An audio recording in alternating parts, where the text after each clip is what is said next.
Good evening, everyone, and thank you for joining me tonight on another episode of Spain the Need. I am Anthony Spano. Tonight, my guest has many years of service in the Mahoning Valley, has been around for a very long time, and pretty much knows what he's doing. My guest tonight, Jim Cossler, the current Huntington Bank Entrepreneur in residence and the former CEO of the Youngstown Business Incubator. Jim, thank you for joining me. Well, thanks for having us. I got that right? The Huntington Bank Entrepreneur in Residency. Is that correct? You want to make sure you put Huntington Bank in there. They're a great supporter of this organization. And there's a lot of supporters. And you've been living in the Valley. You've been here most of your life, not maybe all of your life, to really help develop downtown Youngstown and the surrounding area. Talk a little bit about kind of how it all started to where you are now. Yeah, it's kind of interesting. The Business Journal did a story recently, and the reporter remarked that during my entire professional career, I've really only moved about 2 blocks, right? So, when I got out of Youngstown State University, I grew up on the west side of Youngstown, and I was one of the famous YMCA rats.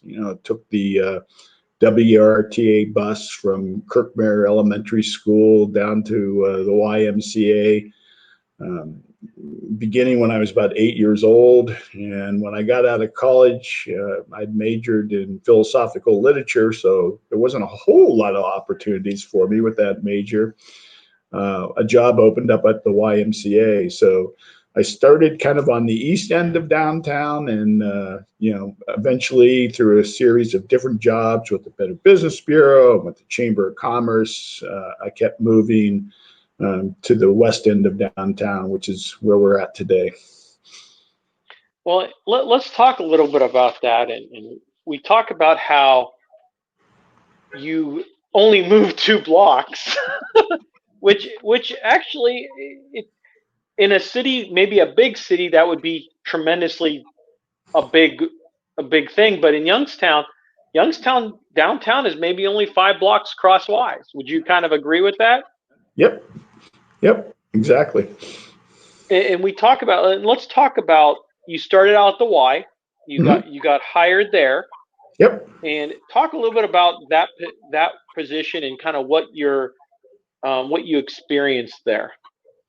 So I was hired as their youth director, which was a non-physical fitness position. It wasn't aquatics, it wasn't physical education, but it was basically taking care of the young kids that came to the Y in the youth lobby as they prepared to be called into their aquatics class or their phys ed class or their gym classes, and run programs for them as well. So one of the things that I took away from that job is, if you're a youth director at any YMCA, you become just a killer ping pong player. So I played a lot of ping pong, and at one point, it was hard to find somebody who could beat me at ping pong. So it was a great experience. Well, in speaking of experience, I had a conversation with this gentleman, may ring a bell, that you used to work with, by a guy by the name of Jack Rigney. Oh, Rigney I've known since high school. And I talked to Rigney about you and him out at the Y, and I was wondering, and I didn't know that, but was he your ping pong competitor, or didn't he play ping pong? Yeah. Rigney tried to play ping pong, but I'd slaughter him. Yeah, that's good. And actually, he left me a quote for you. Oh, great. Jim is one of the great guys who was always very helpful for people, grew up and was always a stand-up guy, and we just were always together and had a blast. Yeah, very nice. Very nice. And what do you, I mean, you guys have known each other. What was that like? You got to work together? Yeah, so Riggs was a beast. He was probably one of the most physically fit people I've ever met. He was our aquatics director, both at the downtown YMCA and at Camp Fitch is where we all headed to in the summertime. And, we've had some interesting experiences, and I think our best experiences are our famous road trips, where we would just pack up the car with our sleeping bags and some food, and then just drive and not even know where we were headed to, and spend a long weekend just like driving to new places all through the Midwest. I think we actually got one time on when we both had vacation, we got all the way out to the Pacific Coast on a really famous road trip. No, that had to be an adventure. They were. Yeah. Let's talk. So you talked a little bit about in your start that you kind of went to the chamber and then worked your way a couple blocks and then we're at BBB. Talk a little bit about kind of how the transition you were working block to block if you really want to say it to where you are now. So still at the YMCA, I went from the position of youth director to financial development director. I was in charge of all their fundraising, their capital drives, their membership drives, and did very well at that. On our financial development drives, they previous to my team taking that position, we just never seemed to be able to make goal. We never seemed to be able to make goal with our membership drives. But I had about 6 or 7 years where we not only met every goal of membership development and financial development, we exceeded them. So from there, the Better Business Bureau position came open. They were struggling a little bit. They weren't very financially solvent. I think they saw that I had a track record of raising money and building membership. And so I took the CEO position at the Better Business Bureau of Eastern Ohio, which was based in Youngstown for, I can't even remember now, 7, 8, 9 years, something like that. Well, and I think you turned that organization around, if I'm not if I'm correctly remembering that. Right. Yeah, we really built their membership up. We really added to their financial reserves. When I left, they had several $1 million financial reserve, and we did it through creating new programs for Better Business Bureau members that didn't previously exist.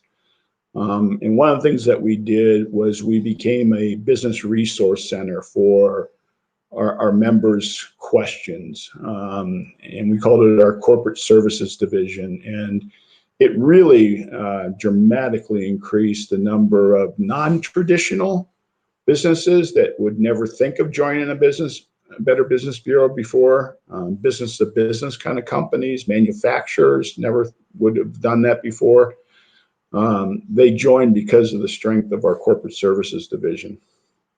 Well, and that kind of takes me to where you kind of met a great colleague of yours that you guys have kind of really built a good leadership team no matter where you've gone, and that would be the CEO, Barb Ewing of the YBI. Talk about how you first met Barb, because we'll get into a little bit about how you guys have kind of transformed to be a great team.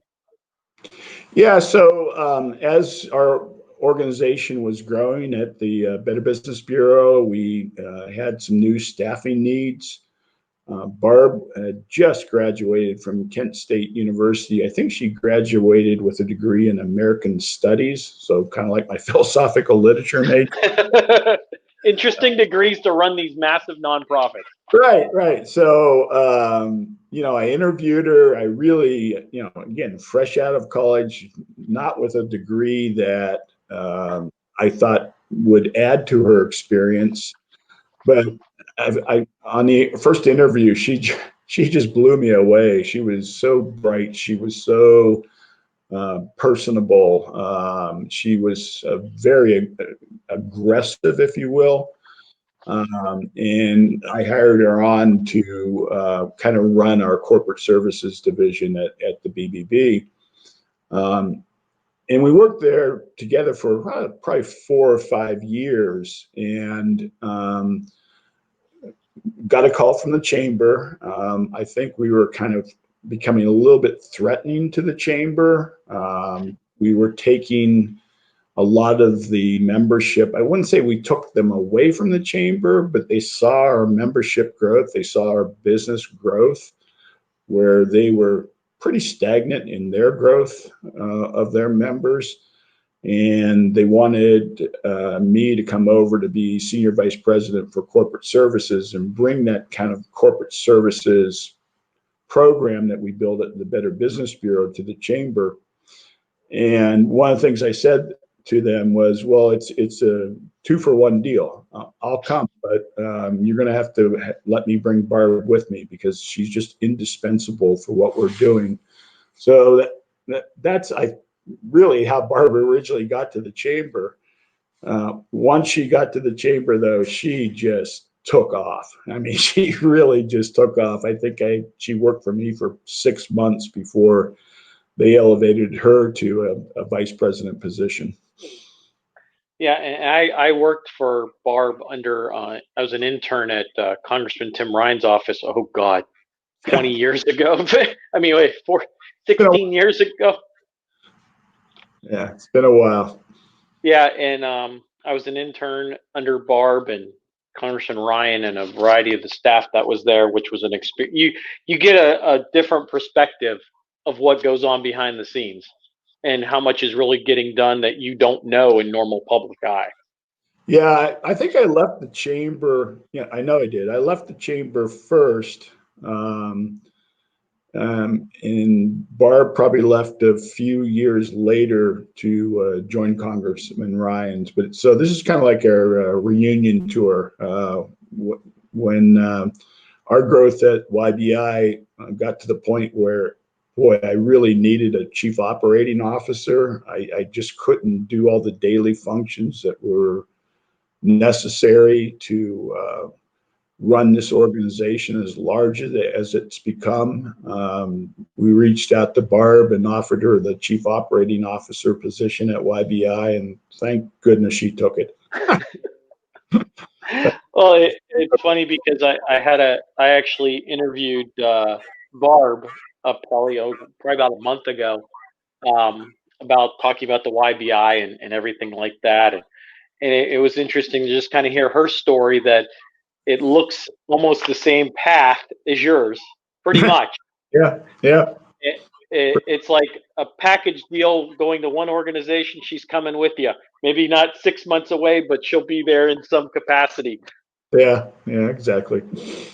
But I think it shows what kind of team you guys came to be over the years, that you guys are great to work together. You knew what each other thought of what you were thinking in your head. No matter if you thought about it or not, you probably have said words that she was about to say, and vice versa.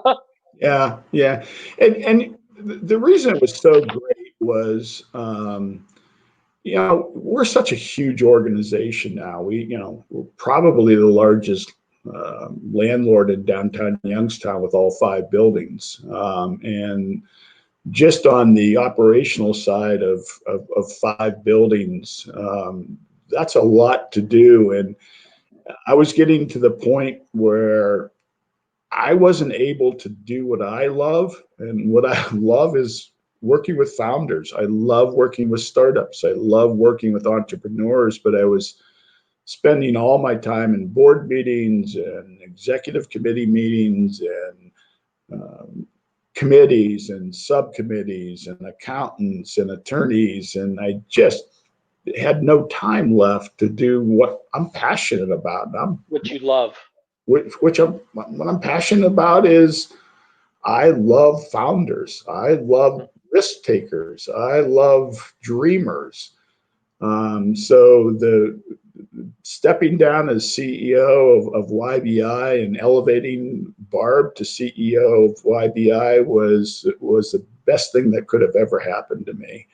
And she's just been amazing as our CEO, just amazing. She has grown this organization far beyond what I think anyone imagined we could do. Well, let's talk about it. You came in '98, give or take, as the CEO of YBI. Right. What was that experience like, going kind of from the chamber to this maybe not newer organization, but close to being new in its experience, what you were looking at and what you were kind of looking towards in the future? Yeah, I don't know if it was my first day on the job at YBI or my second day on the job, but I actually called the chamber and said, "Can I come back?" Really? Yeah,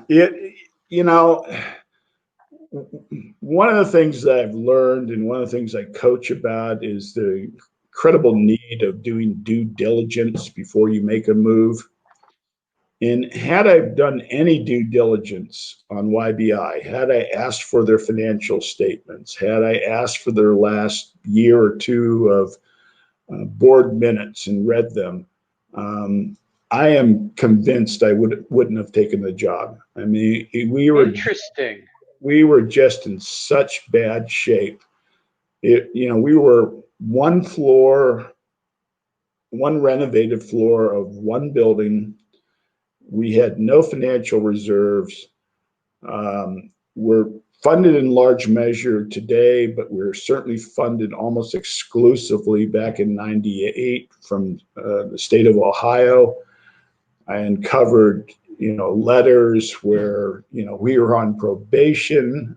We needed to get our act together. We needed to drive the kind of performance metrics that the state expected. And should we not be able to do that, we were going to lose all of our funding.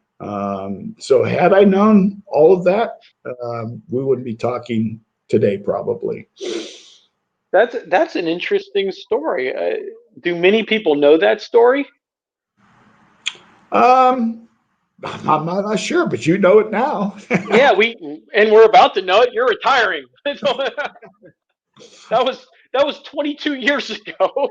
2 years ago, 22 years ago. So, it was a really, really rough start for me. I was actively looking for something else, another position.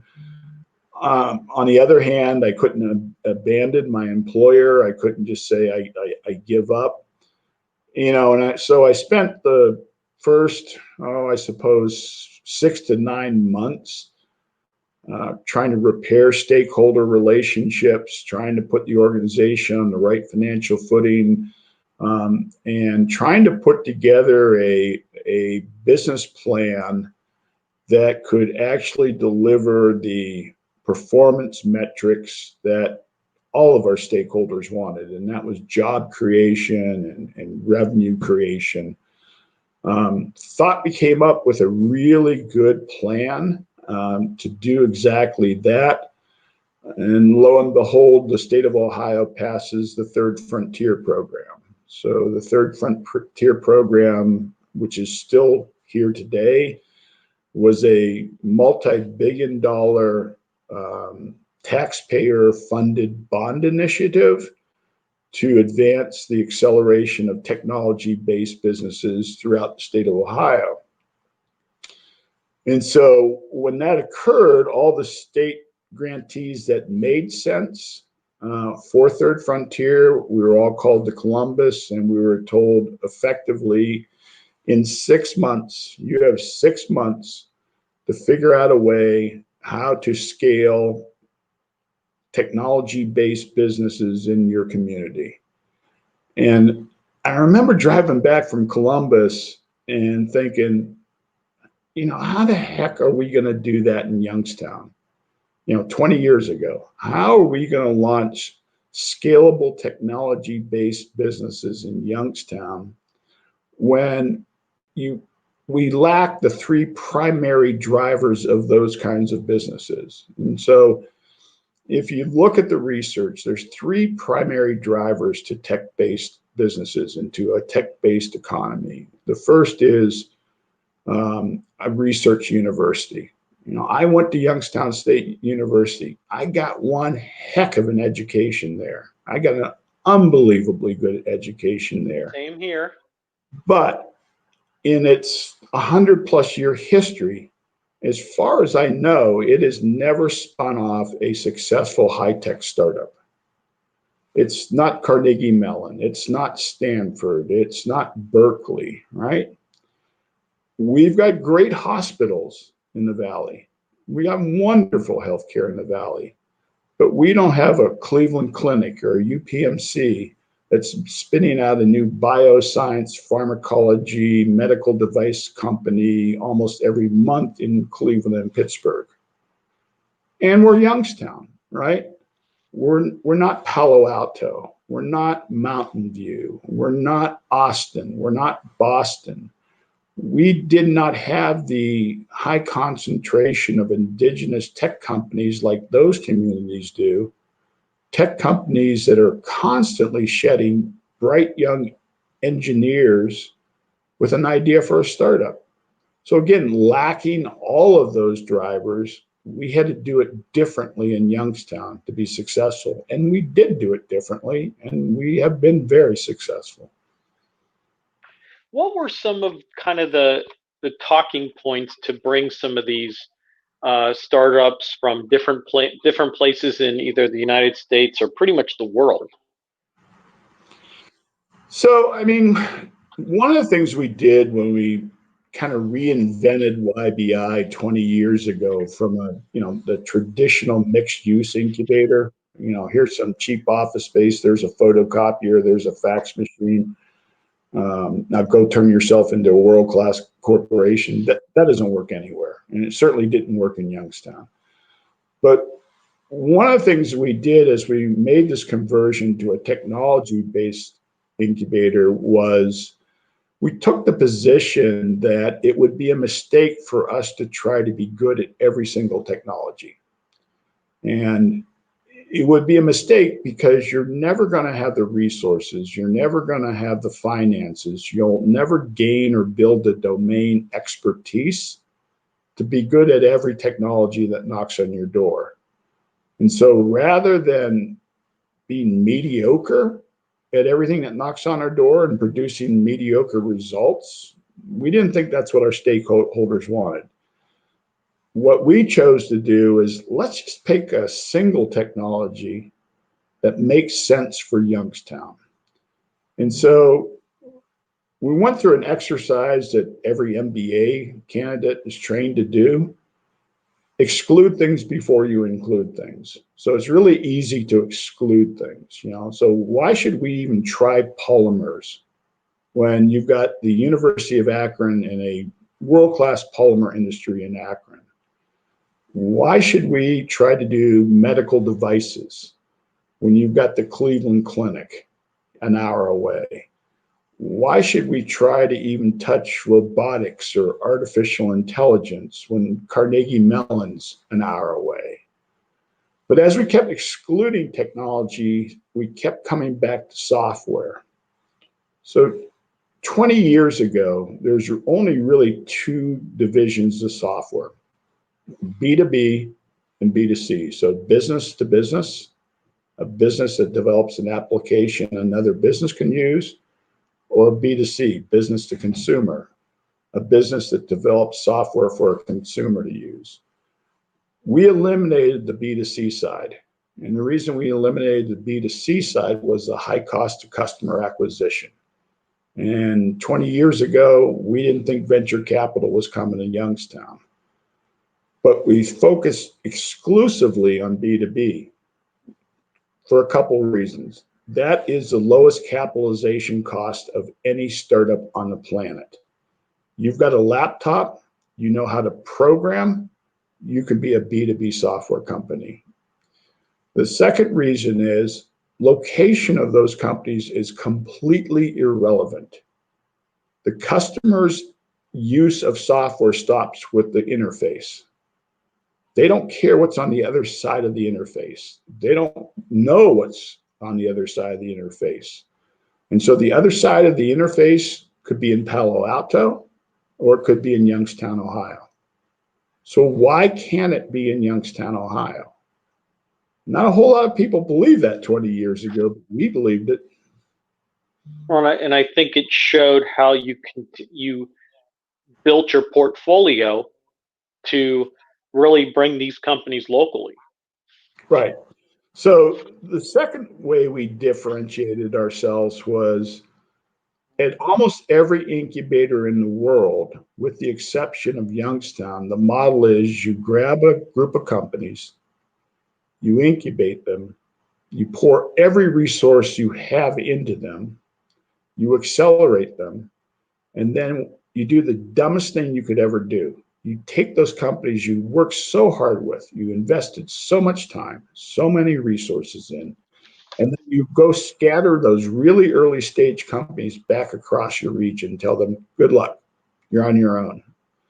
If you look at the really, really critical studies of incubators, what you're going to find is the failure rate of incubated companies, similarly situated incubated companies, is almost identical to the failure rate of early stage companies that were never incubated. You absolutely did nothing for them. Our concept in Youngstown is we wanted to use the incubator as a catalytic engine for what we think is our most important role, and that is to develop a hyper cooperative managed cluster of technology companies that employ the brightest, the most creative, the most talented people this region already has, or we can attract from other parts of the country to this region. So what we're doing in Youngstown and why we have so many buildings is we're moving from incubation to acceleration to becoming commercial tenants at commercial market rates in real estate that we own in downtown Youngstown, because number one, why would you ever graduate a revenue stream? Our commercial real estate is a revenue stream for us that we put back into our incubation and acceleration programs, the profits. But more importantly, why would you ever want to graduate and scatter all the amazing talent, all the knowledge, all the networks and resources that your companies have acquired? Because what we're trying to do with this managed cooperative cluster is when somebody comes onto the campus today, one person digital startup company, what I'll tell them is there's several hundred people working here. You want to talk to search engine optimization experts? Fine, I'll set it up for you. Do you want to talk to brand development specialists? Fine, I'll set it up for you. Do you want to talk to customer acquisition specialists? Fine, we'll set that up for you. The role of every accelerated and graduated company is we expect, where possible, practical, and reasonable, that they give back to the one or two person startup that followed them through the door. Well, and that's a good thing is, so you mentioned you have 5 buildings in downtown Youngstown. How many employees do you have, maybe not the YBI, but in general, in those 5 buildings that work downtown or work in general? Yeah, several hundred. I really don't know. I don't look at those metrics anymore. Well, and now then probably you're 7 or 8 years in, and then that's when Barb, well, maybe a little bit later, but Barb Ewing comes in to help you out. How did that feel when Barb kind of got started and took away some of that day to day that you can really concentrate on what you love to do? It was the best day of my life. I don't know how else to describe it. I mean, again, it was in the early years, the growth was fun. It was exciting to watch us grow. It was exciting to watch our reputation expand regionally and then nationally, and then even internationally, our reputation expanded. But the the requirements of running an organization this big were just overwhelming. But Well, she flourishes at that. well, in speaking of Barb, I talked to her as well. Oh, don't worry, I got plenty of these. Barb Barb says that Jim's biggest achievement is working to help Youngstown display its belief itself. He has worked tirelessly across the board to change the trajectory of Youngstown from building companies to cleaning up litter. No one is more dedicated to the city than he is. Oh, that was very nice of her. Very nice How of do you her. respond? How do you respond to something like that from one of your colleagues? Embarrassed? No. I'm not sure. I mean, when next time you interview Barb, interview me, and I'll give you some great quotes about her. She's just an amazing leader of this organization. Should I bring you on at the same time? Yeah, you'll watch us fight, but yeah, sure, go ahead. Hey, it's good entertainment. Yeah. Now, what? So we talk about that over the years. You were named one of the top 10 technology evangelists in Northeast Ohio by the Cleveland Plain Dealer years ago, and you're also one of the influential men back then. Kind of talk about what happened in 2014 when you got a call from the other side of the world, if you know exactly what I'm talking about. Yeah, so in 2014, there's a research organization that's based in Stockholm, Sweden, and they've been benchmarking the top performing incubators around the world. So in Asia, North America, South America, Europe, even Africa. And in 2014, we got the call that after a really deep examination of our operations, they decided that we were the #1 university affiliated incubator in the entire world. And we had a pretty good reputation already at that point, but that just lit us up, because if we had been in, San Francisco, if we had been in Austin, if we had been in Stuttgart, if we had been in Tel Aviv, I don't think many people would have questioned that the #1 university affiliated incubator could be located in one of those cities. But when they said it was Youngstown, Ohio, everybody said, what?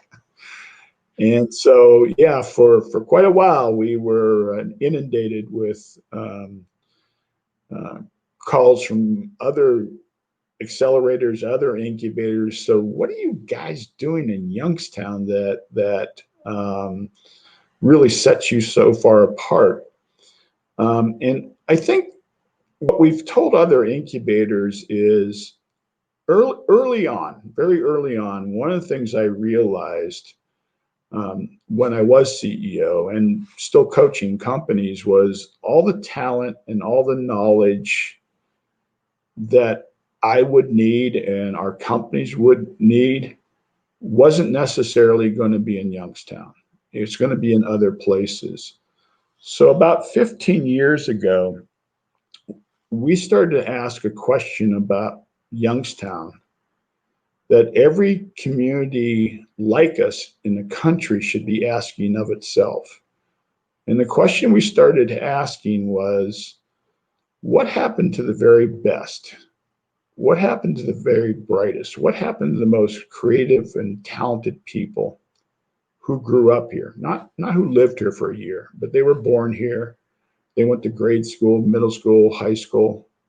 But what happened to them upon completion of their academic studies when they couldn't find the high-paying, high-value job they wanted to stay here with? They went to Youngstown State, they went to University of Akron, they went to Kent State or Hiram or Slippery Rock, or return here from. They went to Harvard or Stanford or Berkeley. And so for at least 15 years, we've been asking that question. And where is our diaspora? What happened to them? Where do they live? What do they do now? And we've been finding them every single day for 15 years. And they live literally all over the world. And we've developed this network of about 25,000 people. And it's kind of funny. I'll see business stories, maybe in the Vindicator or the Tribune, quoting this executive at this high-tech company. But the Vindicator and the Tribune don't realize that person's mom and dad still live in the Mahoning Valley. He grew up here. She grew up here. And so what we've done now is we have built this network of just amazingly successful people who've got a strong connection to Youngstown that we think can open almost any door anywhere in the world for a startup in Youngstown. Funny story, there's an extremely senior person at Microsoft. He may have retired now. I'll have to check. But I found him about 10 years ago. And I sent him an email and I put Youngstown, Ohio in the header. And he responded to it that evening. And he gave me the direct dial. I said I'd like to talk to him for a few minutes. He gave me the direct dial of his administrative assistant and said, set it up. She'll get you on my calendar. And so when the call came through, I said to him, maybe I should spend a minute or two just explaining what the Youngstown Business Incubator is. And he just started laughing. He said, Jim, you don't have to do that. He said, every time there's an article in the newspaper or a magazine or, a TV interview, whatever, my mom sends it to me. She really wants me to move with her grandchildren back to Youngstown, Ohio. And he said, so let me just set this straight for you, Jim. My wife and I are not going to move back to Youngstown, Ohio. Okay. But my mom and dad live there. My wife's mom and dad live there. We've got brothers and sisters still living there. So here's my cell phone number. Anytime you need anything from Microsoft, you give me a call. I'll make sure it happens for you. Now, if you can imagine, there's 25,000 people like that out there. They want to, they're some are moving back to Youngstown, but the ones that have risen to the very top of their careers aren't. And we get that. We understand that. I think we all do. But they're willing to help because this is where they grew up. And I think you get a lot of that by you look at kind of who graduated from here, what they're doing other parts of the United States or the world. Right. That you got like former Mayor Jay Williams and Ed O'Neill, all Youngstown guys. I mean, then you can go to sports, you can go to business. I mean, you can look at a variety of people, and I think that shows that. And I think you bring up a great point is they leave Youngstown, but Youngstown doesn't leave them. Exactly. And I don't know why other cities have not done that. I mean, we evangelize about the importance of finding your diaspora network, because I can't remember a single person that we've brought into this network we have for YBI said, I don't want to help.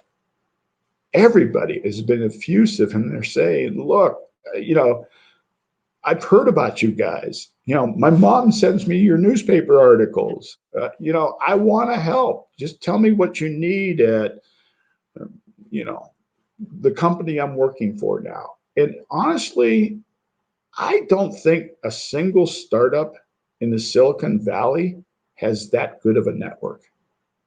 They have a nice network, but not that good.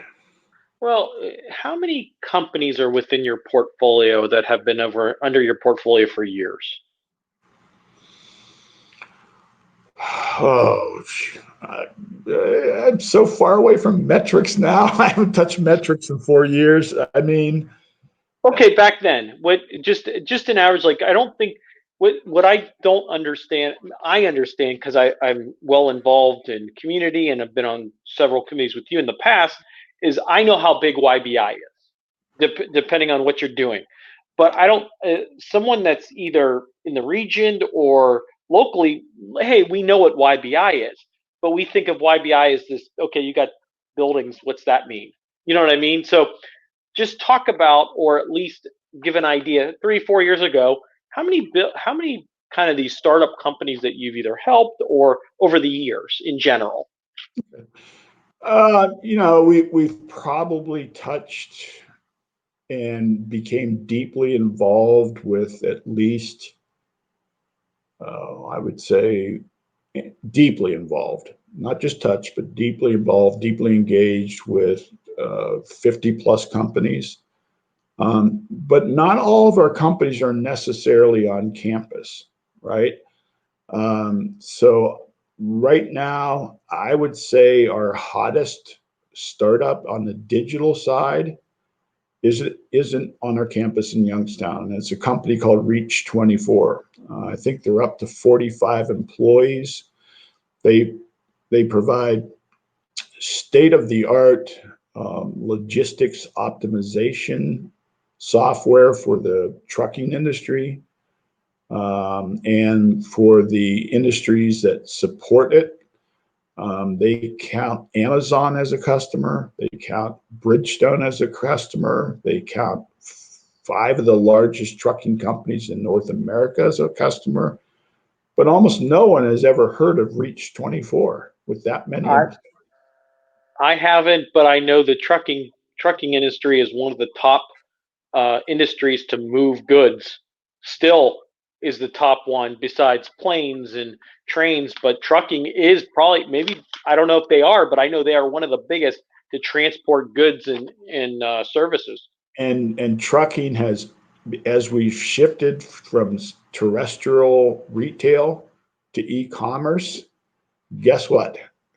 That It's just bigger. exploded the trucking industry, just exploded.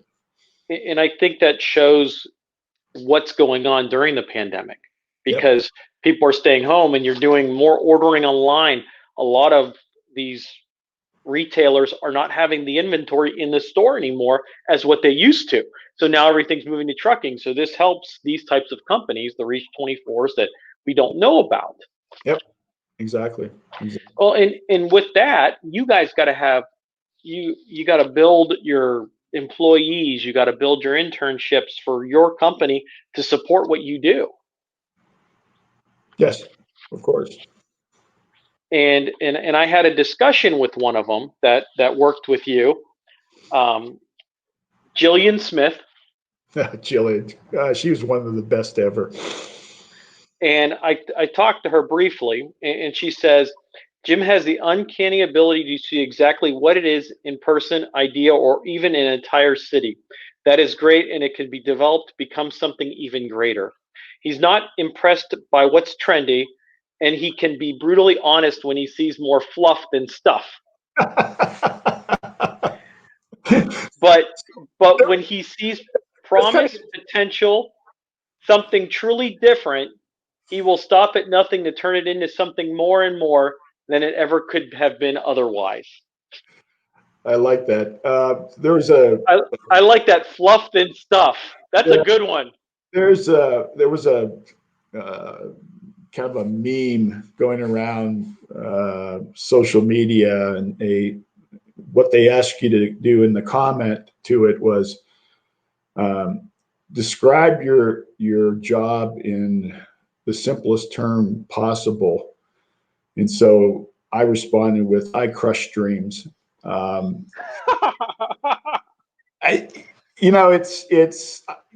know there's quite a few people out there that don't like YBI, particularly don't like me. But one of the things we always say to our founders is, look, it's just as much our responsibility to help you build an amazing company and generate amazing wealth for yourself as it is to stop you from wasting your time and your money. And so we always had that conversation on the first discussion with the founder is, look, I'm going to be brutally honest with you. I'm not going to sugarcoat anything. And so we've had some tough conversations with founders who think they're the next Bill Gates, and they're just not. They're just not going to be that. I crush dreams. I can only imagine. But and if you look at it this way, is you want someone. Now, this is just me personally. I want something. I want honest advice that someone has been in a business that knows what the trends are, if not any. So, hey, you know what? That's going to work. No, it's not going to work. But if you do it this way, it will take off. And I think and if I ever become I start hiring. I've hired people before, but if I ever get to a certain big position, I'm hiring people that are 25 times smarter than me, because that's how it makes your job 10 times easier. Sure, sure. That's always been my philosophy. Surround yourself with the most talented people you can find. Yeah, no fluff, just stuff. Mm-hmm. Well, and I talked to Jill, and it was just funny because just how the quote came out, I laughed like you did. Yeah, Jillian was in quite a few meetings with me, particularly what we call an intake meeting. The entrepreneur walks through the front door and they've got $1 billion idea, and we sit down with them and, yeah, I don't think so. You know, if there's one thing that I could impart to any budding entrepreneur out there is, please see us at the idea stage. See us when it's just an idea. A lot of people think they aren't supposed to show up at our door till they've started the company. And there's so many incredible mistakes that they can make that just we can't help them recover from, right? And so one of the things that we want to make sure that every entrepreneur does is, before they invest any time or any money on their idea, verify in fact there's a market for it, right? And so over the years, when entrepreneurs have come in here and I said, okay, that might be interesting, but have you verified there's even a marketplace of customers for this? More often than not, I'll hear, yeah, I've done that, Jim. And I said, great. How'd you do that? He said, Jim, everybody I talk to loves my idea. So I'll just sit and smile for a little bit and I tell them, all right, think about what you just said. Everybody is going to love your idea. It's just human nature. No one wants to insult you. No one wants to criticize you. It's just the way we are as humans. And so it's so easy to say, I love your idea, right? And so what we teach our entrepreneurs to do is to do it in the third person. All right. So here's what I want you to do to verify there might be a marketplace of customers. I want you to go out and talk to 100 people. And here's the way I want you to question them. Hey, I've got a buddy who's got an idea. Take away ownership. Take away ownership of the idea so that people can feel like they can be honest. Then the next thing I want you to say is, and I'm not even sure I think it's a good idea. Invite their criticism. Invite them to attack it. It's not your idea, and they now know you're not even sure it's a good idea. But here's the idea. Now, if 90 people out of 100, 85 people out of 100, 70 people out of 100 say to you, hey, I'm not sure why you don't like your buddy's idea, but I really think he's onto something. I'd like to learn more. Then let's start building the product. And I want to make sure it's clear. We're mostly, YBI is mostly dealing directly with software, correct? No, we want to add. Right. So we have two focus points now. We're still doing digital. We don't call it software anymore. So we're doing B2B, B2C, augmented reality, virtual reality, machine learning, artificial intelligence. We're doing all those types of platforms here. But, under the leadership of Barb, when she was chairing the Tech Belt Committee, and they successfully put in the winning application for the first of the Obama administration's advanced innovation centers, America Makes, the one everybody in the world wants. When that $70 million innovation center, because of Barb's leadership and the help of a lot of people, most particularly Tim Ryan, landed in Youngstown, we knew we would start getting a ton of additive manufacturing startups. And that's what we call TB5, or the old Vindicator, is. That is exclusively focused on our additive manufacturing startups. So materials, hardware, and there are some killer companies over there, just some killer companies. It's kind of funny. Barb and I had this conversation not long ago, and I really think our focus should be additive manufacturing, because when it comes to digital, when it comes to machine learning, artificial intelligence, software, virtual reality, augmented reality, Youngstown really doesn't have a leg up on other parts of the country, other than the low cost of doing business here and the fact that we built a managed technology cluster and we built this incredible network. But I don't know if that's good enough to bring the best startups, digital companies from all over the country to Youngstown. But what I do think is, between the assets of YBI, between the assets of America Makes, between the assets at Youngstown State University, and the assets of our portfolio companies in the additive manufacturing space, I can honestly say there is no better place in the country to relocate an additive manufacturing company. Nothing can touch Youngstown.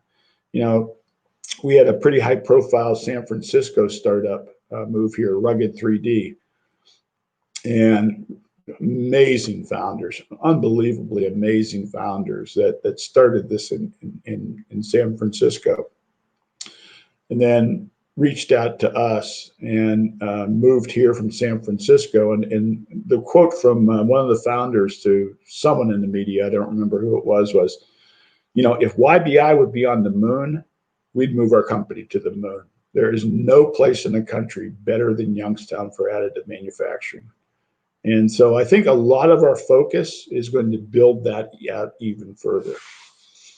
Well, and let's talk about that. And what are some of the risks and barriers that you guys have when you talk about these companies? Like, you got the one that just said, hey, we're moving to Youngstown. We're going to help. We're going to the YBI. If they were on the moon, we'd go there too. What are some of the kind of the risks and barriers that companies take when you say, hey, we're in Youngstown, Ohio?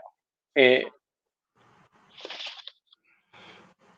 I think primarily the toughest sell we have is, and we've even found a way around this. The toughest sell is, if you're in San Francisco, if you're in Austin, if you're in Raleigh, and you decide you want to move a startup to Youngstown, okay. But in the back of your mind, you're thinking, okay, I'm going to relocate my entire family to Youngstown. What if my startup fails? And I'm going to go to Youngstown with my startup, but my significant other, who's got a real high-paying professional job, is that high-paying professional job going to exist in Youngstown, Ohio for him or her, right? And so one of our strategies has been over the years is, we don't care when you relocate here where you live. We understand, for a lot of reasons, it's going to be hard to have someone pick up from Seattle and move to Youngstown. There's a different quality of life here. Not meaning any offense to Youngstown. You'll find nobody more loyal to Youngstown than me. Oh, I would so agree. But we get that. And so what we talk about is, well, let's show you some opportunities for living in Solon, Ohio, or Aurora, Ohio, which some people know, I've been living in Aurora, Ohio for 18 years now. Or And your cot's out back. Yeah, or Hudson, Ohio. And the reason we kind of focus on Solon and Aurora and Ohio is you're about a 30-minute drive to downtown Cleveland. You're about a 30-minute drive to downtown Akron. And with me, it's about a 50-minute drive to downtown Youngstown. So we're going to put you and your significant other in a population area that's close to the size of Chicago, with a lot more opportunities for work. But we're also going to put you in a community that has 3 of the best school systems in the state of Ohio. And if you've got children, that's really important to you. So it's really been interesting, not just moving companies here, but hiring C-level talent for some of our growing firms. I can't remember us ever losing our number 1 candidate because they said, no, I'm not going to move to Youngstown, Ohio. Because we technically didn't move them to Youngstown, Ohio, but they're building wealth for Youngstown, Ohio through the company that they've joined or they started. Well, and that's some good advice, and maybe people don't know what you just said, and that may be some information that other people can use down the road. Mm-hmm. Let me ask you this. You're retiring in January 2021. Sort of. Officially, but we'll still be in probably a consulting type way, because you probably can't leave this without waking up in the morning and say, I need to do something. So I'm going to go. After January 15th, I will still be involved to a certain degree with YBI, but I won't be driving. I knew you couldn't leave it. I won't be driving down. I'll be doing it from my home in Aurora. Let me ask you this. What are the industries that you think is Youngstown's future with either YBI or just in general? Again, we literally are the epicenter nationally and perhaps even worldwide for additive manufacturing. And I really think that we as an organization, in conjunction with Youngstown State University and in conjunction with America Makes, needs to continue to build that ecosystem so that there's just no question in anybody's mind, if you're going to do something in additive manufacturing, you're going to touch Youngstown, Ohio. And I think we're pretty close. I really do think we're pretty close to that. I think people would be just floored by the types of companies like Boeing and Lockheed and General Electric who are turning to our expertise in additive manufacturing. The projects we're doing with the Air Force and the military, it is generally recognized in government and in our military services and in private industry that the best place to go for expertise in additive manufacturing is Youngstown, Ohio. YBI might not have it. American Makes might not have it. YSU might not have it. Our portfolio companies might not have it individually, but collectively, we can answer any of their needs. And that's really good to know. And I appreciate what you've done at YBI and everything, and being a great Youngstowner. Okay, and giving back. But just to be clear, I may have built the digital side of YBI. I didn't have a thing to do with the additive manufacturing. That was all Barb. Additive manufacturing is Barb's baby. And she told me you'd do that. And I like it, and I appreciate you taking time. I know you're very busy, everything. And at the end of each interview, I like to ask 5 questions. So are you ready? I hope so. Now this could be personal or professional, doesn't matter. Mm-hmm. Best accomplishment? Marrying my wife. Oh, okay. I, Nothing wrong with that. I am dead serious about that. My wife is a YSU engineering graduate who decided she didn't like engineering, went to law school, graduated as the valedictorian of her law school class, clerked for a federal judge, which is a major achievement for 2 years, and then now is an equity partner with a big firm in downtown Cleveland. And she's the smartest person I know, and she just challenges me every day. And she loves to travel, and that's our passion now, just Will traveling you around. be traveling after you sometime in the future?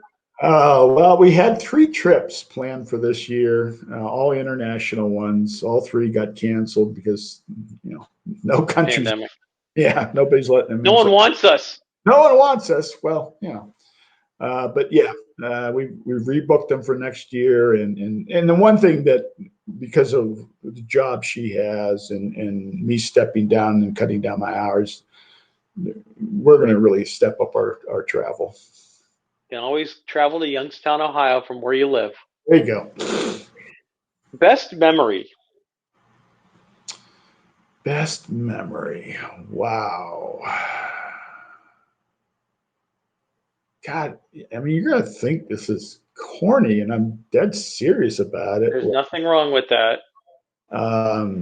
This thing that still gives me kind of goosebumps was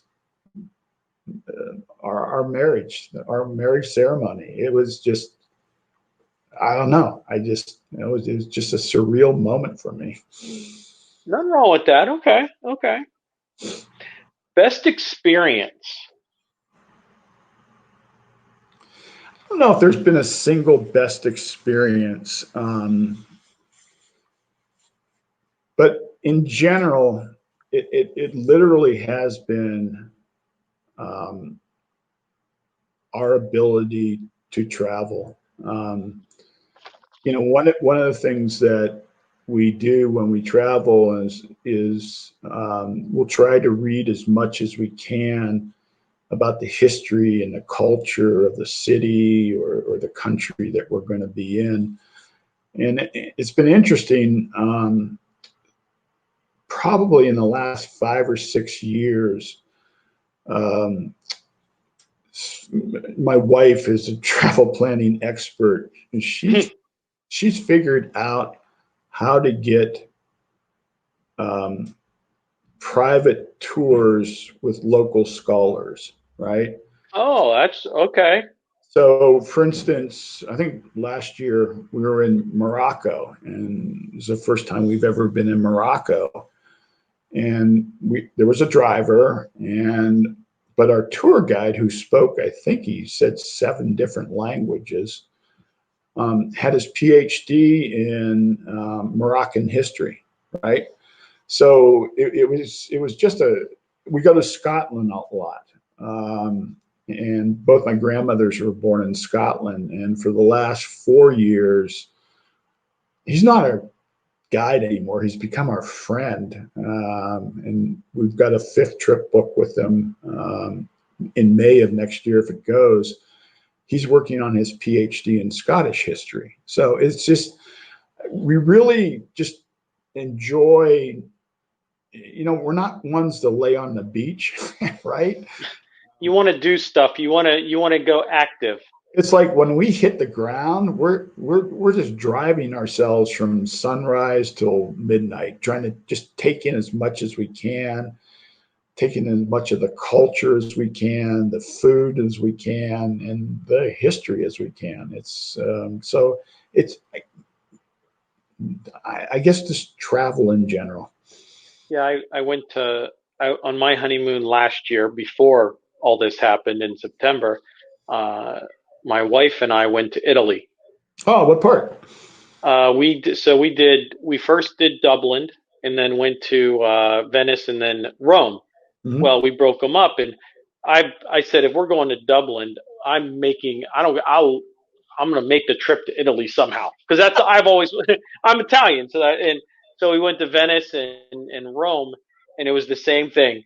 as soon as we were there, we just relaxed for an hour because of the time change, got up and started walking around. We were kind of centrally located in some areas, and then got late, got back up, did the same, did tours, did walking. We did it all. So Well, almost all, as much as you can do in two days. Let me give you my best travel, and your listeners, my best travel tip. What month were you in Italy? We were in Italy end of September, beginning of October. Okay, so did you go to St. Mark's in Venice? We did. We went to St. Mark's, but we were unable to get in because of the long lines. Okay. There is the reason you should never go. We always go off season, right? There's an off season. Yeah, so if you go to Venice in November or December, is it 75 degrees? No, it's 55 degrees. But I'm okay with that. Terrible. You walk right into St. Mark's. There is no line.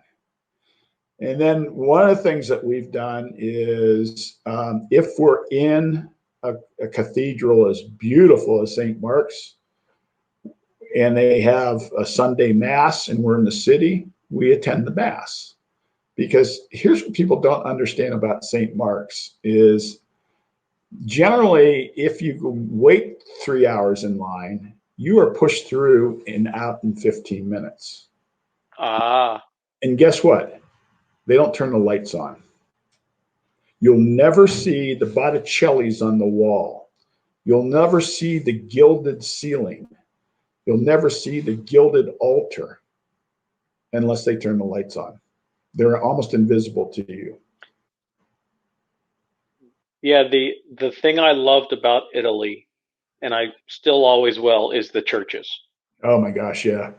I mean, you go into some of these churches, like we had a tour guide and did like the crypts, and this church was built on top of another church that was built on, it was like. Did you go to the Vatican? Were you in Rome? So there's a sore subject for me. So I wanted to see St. Peter's Square. I just want to see because we went to Vatican. We had a scheduled museum St. Peter's tour and the Sistine Chapel and stuff like that. Well, unfortunately, we get there and there's a sign that says St. Peter's will empty out at noon, and we're like, oh, okay, okay. Well, our tour was at 1:15.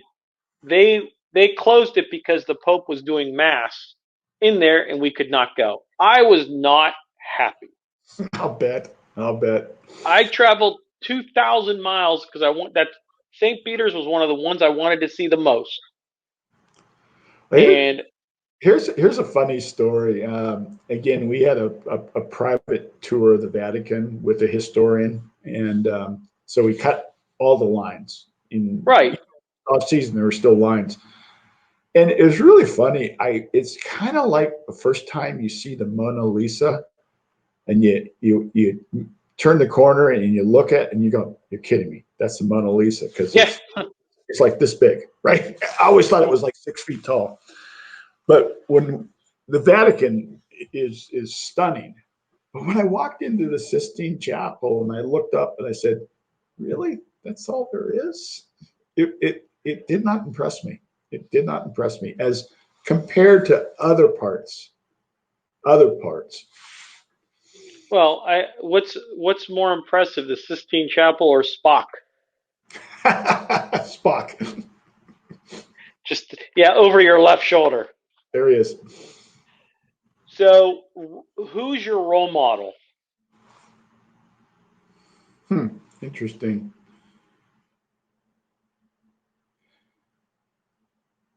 I'm not sure it's a role model, but taking absolutely nothing away from my father. My father and I had a great relationship, and my father, more than anyone in my life, drove me to be insatiably intellectually curious. I mean, I'm just a sponge for knowledge. I'm just a voracious reader. I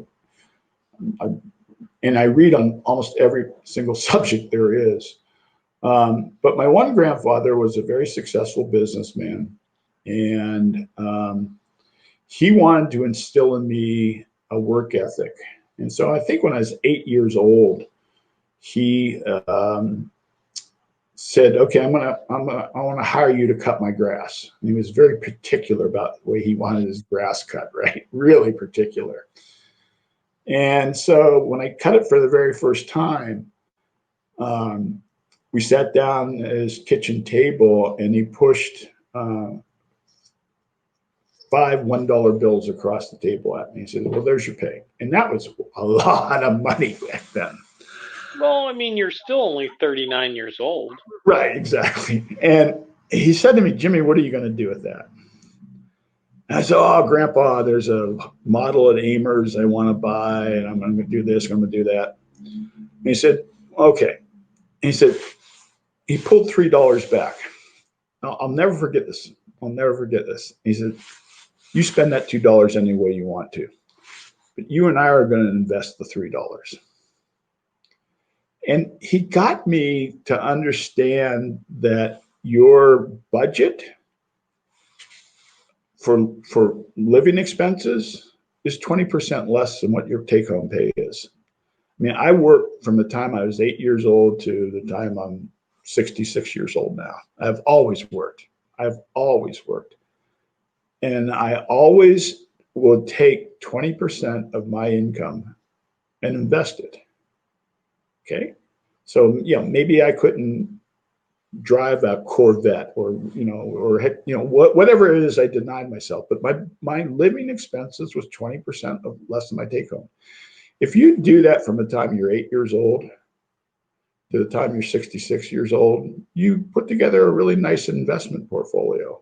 And that's how my wife and I are able to travel around the world. My other grandfather, beginning when I was probably 6 or 7 years old, would pick me up every Saturday morning. There were some exceptions, but we would drive down to Mill Creek Park and we would cook breakfast. And then we would start hiking through different parts of Mill Creek Park. And he would identify every tree by its leaves, every flower, every bird song. He said, and he just taught me this incredible love and appreciation for nature. And people are amazed to this day that we'll be sitting on our deck and I go, "Oh, that's a blue jay," or "That's a cardinal," or, "What tree is that?" And he just instilled this amazing love of nature that I still have to this day. Okay, nothing wrong with that. Informational knowledge. If there was, and here's the last one, if there was one person you would want to meet, past or present, who would it be?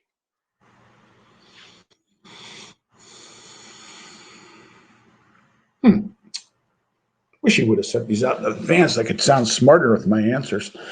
That's why, hey, this is just how it's done. You know what? I think Steve Jobs. I've read a lot about him. I was particularly focused on the early days of Apple. I just love his ideation methodology. I love his management style. And I just think I'd love to have a beer with Steve Jobs. Okay. There's nothing wrong with that. Nothing wrong with that. But that's a good one, because you're picking a brain that is way more just thinking years ahead. Yep. Of what's coming down. Yep. There is. So, if people really want to understand the genius of Steve Jobs, there are some really, really great YouTube videos of some of his earliest days at Apple. And I would, especially if you want to be a founder, especially if you want to do a startup, I would really encourage you to study Steve Jobs' early days at Apple. Okay, that's some great advice. Well, Jim, thank you for taking time out of your busy schedule. It's always a pleasure. Well, thank you for having us. Always a pleasure. I hope we'll help you back later in the future. And thank you everyone for joining us tonight. Check out anthonyvspano.com for more podcast interviews. And Jim, it's always a pleasure. Everyone be safe and